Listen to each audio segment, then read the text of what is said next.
Hello guys. Tengok si Tompok ni. Yang bijak pandai ni.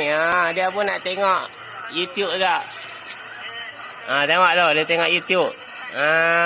Bijak pun Tompok ni.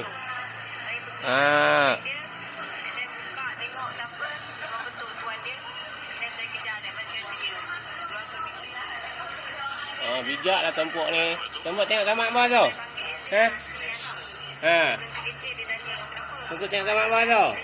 Tengoklah si Tompok ni. Si anak sayang ni. Bijak lah guys. Okay.